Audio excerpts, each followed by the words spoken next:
Hey everyone, Allison here for Black Cat Scraps. Have you seen the coffee technique video? Oh, seriously, you need to watch it. Alright, so this card is being made within this 10-minute span because it's whatever, you know what I mean. And it's going to be for my sister-in-law. It's her birthday in November. Probably gonna have this posted after her birthday, as a matter of fact, but regardless. She's turning 16, so this is a sweet birthday card. So what I've done here is I've roughed up my edges and crumpled it, and unfortunately I ripped it, but it's okay because it adds the effect to the card. And just be careful when you are working with coffee stained paper. Coffee makes it a little brittle. So I added some coffee ground juice on top of the wrinkles to emphasize them a little bit more. And now I'm taking my Timber Brown StazOn permanent ink and dabbing the edges so that they're a little bit darker and they stand out some more. And I'm not doing the part that tore, I want to keep that white. Alright, so these are glue dots that I'm using to adhere it down to the card front. And I'm leaving a gap. I think it looks better having the gap.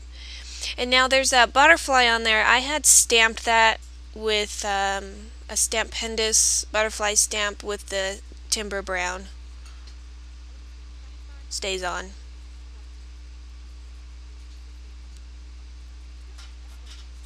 Alright, got enough on there, and I'm going to weasel that in there, over and under some ribbon there, and line it up, press it firm, and I'm just going to add a little bit more coffee to emphasize some more of the wrinkles.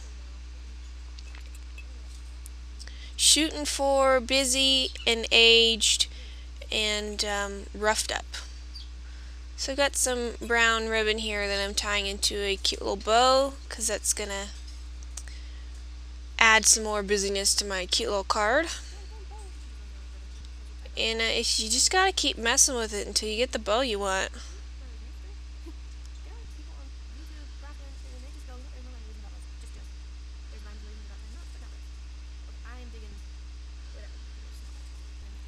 Alright, here's some lace ribbon. I'm deciding where to put it here. But I don't want it white, so I'm going to stick it in my coffee paste, and I'm going to stain that too. And it actually worked well. I was curious to see if it would work on, how well it would work on ribbon. So I did have to use my heat gun though to dry it faster.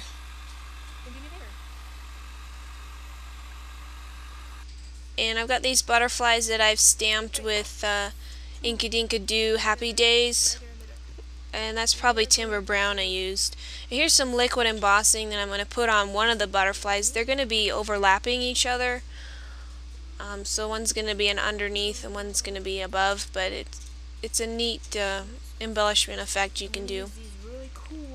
So these are K&I Memories Juicy Summer sticker letters, and I'm picking out the word sweet. And I'm going to place these on my cardstock scratch paper, and I'm going to use my Timber Brown again, and I'm going to make all these letters brown. The theme of the card, if you haven't guessed it, is brown and cream. So I like the shape of the letters and everything, so I'm using them, and they actually are working quite well to take in the ink and everything. So, and they're raised up just enough that I was able to ink them that way. Now here is a stamp from Stupendous, and I'm using Timber Brown again, and I'm just making a little decorative place to put my word sweet.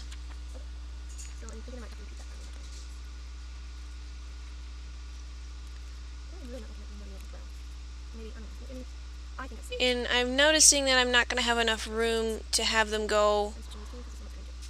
I kind of want it to be scrunched up a little bit so they fit on that little piece well, so that's why they're staggered, and it adds some interest, which is always interesting. Alright, so I'm going to make sure the letters are sticking well. I'm also going to rough up the edges with my scissors. add a little aged rustic look to it. And this one as well, I'm going to take my StazOn Timber Brown and ink up the edges here too so they stand out more.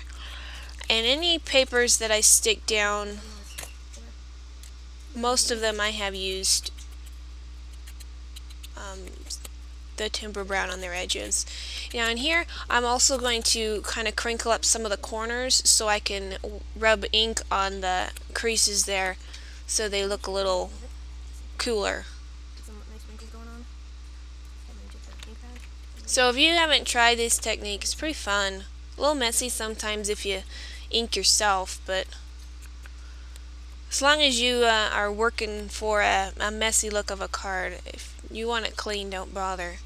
So here is a Versamark pen that I am squeegeeing all over my letter fronts because I plan on embossing with these clear embossing powder with glitter, my favorite. And I'm using my heat gun. So, and I'm really impressed how these letters turned out. The embossing powder seems to make everything bolder, very stand out-ish. So they also stand out with glitter and whatnot, so that's great.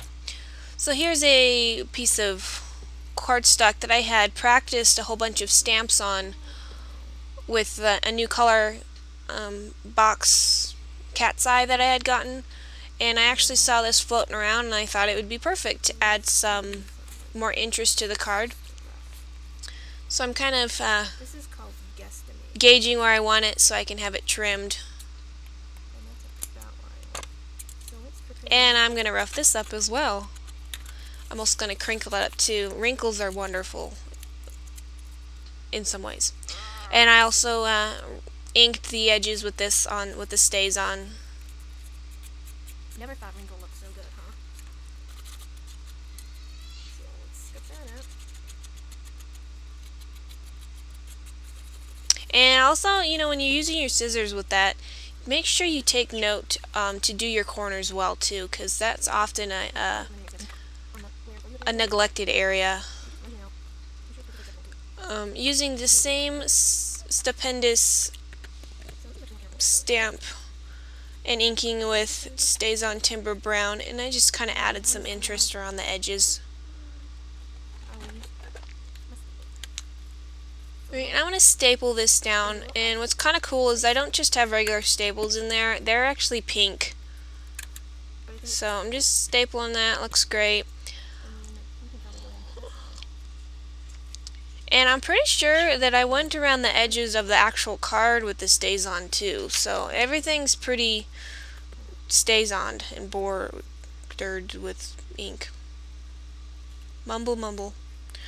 So I gotta fluff up my bow using pop dots here to secure all my ribbons down.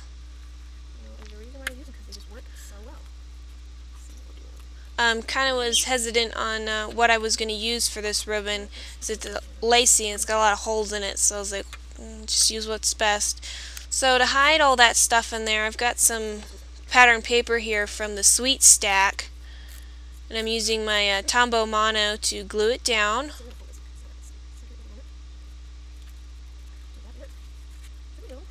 So that's my color of the card right on the inside. So I'm taking my butterflies now. I let the embossing liquid dry, and now I'm adding some glitter, and I'm going to do the under butterfly too. I'm going to fold that in half just to make sure it's spread around real nice so I don't have to touch it. I'm going to add some glitter on this one as well. Even though it's going underneath, your eyeballs will still be able to see it, so I want it to have some bling. So here's a pattern paper that has a white core that you can tear. So I thought I would just add a little more interest of just different stuff. So that's why I'm sticking that in there. Gluing it down with just craft glue. And here's some pop dots. I'm ready to adhere my wording here. And these are thinner pop dots than I normally have. So I'm Just kind of placing it about, seeing where I like it the best. And what's cool is what I'm doing here is I'm actually making the birthday, and I'm also going to do it the happy. They're not being adhered completely flat. I'm putting a little wave in them so they have a little more dimension to them. Now, when I mail this card to my sister-in-law, Brianna, happy birthday, Brianna, I'm going to have to stick it in some sort of bubble wrap or whatnot because I want to keep this card pretty preserved. I don't want it to get squished. I worked too hard on it to have the post office ruin it. So, and I've got a glue dot that I rolled up, and I'm putting it along the body of the butterfly, and this will make it pop out. Add some 3D effect on the card, as well as it's easier to adhere it that way. So to stick this part to the card, I'm going to glue it with some craft glue.